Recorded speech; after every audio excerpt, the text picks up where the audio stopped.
Hello everyone, my name is Beckett and welcome back to the channel. And today in Division 2 we are going to be checking out Cassie Mendoza's goods. They reset today, and if you don't know how to find her, you have to first locate the Snitch. Now if you are still looking for him, I will leave a card for you to click on, or you can just wait till the end of the loot and I will show you a couple locations that I usually always find him. And if he doesn't show up, just log out, relog. Always works for me. But before we get started, if you enjoy the content, hit that subscribe, and if you like my videos, smash that like button. Alright, the first thing we have is the White Death. Now this is the named M44, I believe, and it comes with Ranger, amplifies weapon damage by 2% for every 5 meters. Now that is not the special talent, it actually comes with an insane amount of headshot damage, and I don't think you can get more headshot damage anywhere in the game except for an exotic. Now not a terrible roll, and if I was going to pick it up, I would probably just re-roll that accuracy and probably just optimize that marksman rifle if you wanted to, but honestly, go out in the open world, you'll be able to find that. We also have one of the new gear sets, not surprising at all, Caesar's Guard, perfectly skilled,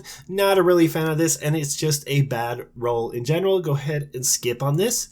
Next, we have the Rigger. This is the lazy developers making Hardwire 2.0. That's my personal opinion. I wish they would do something amazing with skill builds, actually, and not just say it. Like, look, we have Negotiator's Dilemma, we have Ongoing Directive, we have all these fun builds, but we don't have any fun skill builds. Imagine if we hit a skill and all of a sudden we have a chance to proc a little seeker bomb to go after our enemies. I think that would be fun. There's a lot other things. That's just off the top of my head at this moment. Next we have Tip of the Spear. Now this came with pretty high weapon damage, so if you are looking to build that set, I would honestly just go ahead and pick that up and you can just re-roll that repair skills.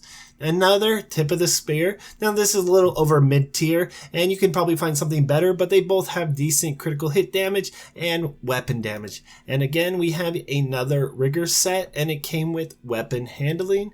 And then we have a Ongoing Directive, and it's a mid-tier roll. Honestly, I would probably just go out in the world and try to find something better, but it does have a decent amount of critical hit damage. You're just going to have to make the call on that. And again, Rigger, yeah, we get it, massive. Yeah, it comes with 10.7% skill haste and 1 skill tier. You really don't need skill haste, and you really would just want skill damage because it has that talent where you just reset your skills or something like that, and it gives you a lot of damage. Next we have Overlord knee pads. Now just skip on this unless you need it for your recal library. I would not buy this. Go out and get Fox Prayers. It doesn't matter what build you're running, what gun you're running, it is still the best in slot unless you need that piece 4 gear set. But if you're running a straight red build, straight rifle build, whatever it is, you're going to want those Fox Purrs. But that's all we have for Cassie today. But if you're looking for build videos, tutorials, Division 2 news, anything for old players, new players, and everything in between, go ahead and check out my channel. And thanks for watching. And if you are still looking for the Snitch, just stick around and he'll be up in just a second. To get to Cassie Mendoza and get her sweet goods, we need to find the Snitch, aka Jared Nash, and he's randomly about the map in different places, but he always has the same spawn location, so he'll always be in the same places, but he's just going to be in different places. There's different maps and stuff you can find throughout the internet and online through Reddit and stuff like that, but they really don't help. There's a few spots where we can always find him, and I'm going to show you how to do that. The best spots where I always find him, I went through about 50, 60 different locations where I see online where people, oh, he's always here. No, he's never here. And the map doesn't help. They said that there'll be activities throughout the map and it will disappear when you get close to him. But it's not that easy because you can only see the question marks above his head when you're like 20, 30 feet away from him. But we're going to find him, and it's not going to be that hard. And the trickiest part is going to be to complete his bounty that he drops. So let's get started and show you where he's at, guys. All right, guys. First place we're going to stop by and try to find the Snitch at is at the Truman Safe House. It's in Foggy Bottom, and we're going to be looking for him right next to a little lockbox directly across the street, directly to the west. You can see right where I marked it. So if you have not unlocked that or have not found it yet in the world, it's not going to show up.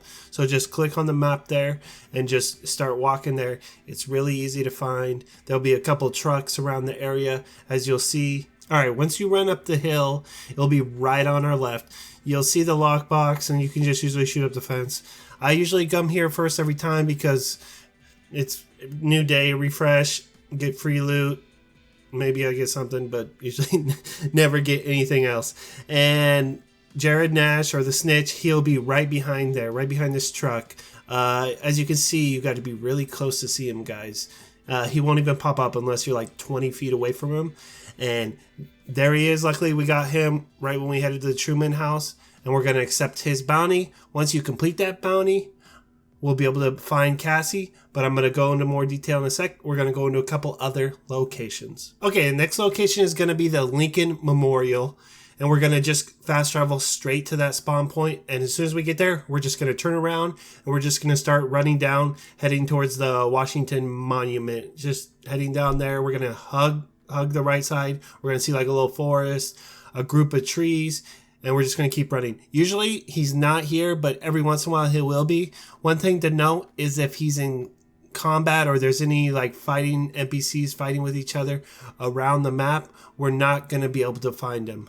But today he was here. Usually when there's nobody here, he'll always be here. But if there's just one NPC, just one dude hanging out, he gets skittish and he runs away. I think it's just part of it. If there's any combat, he just won't spawn in.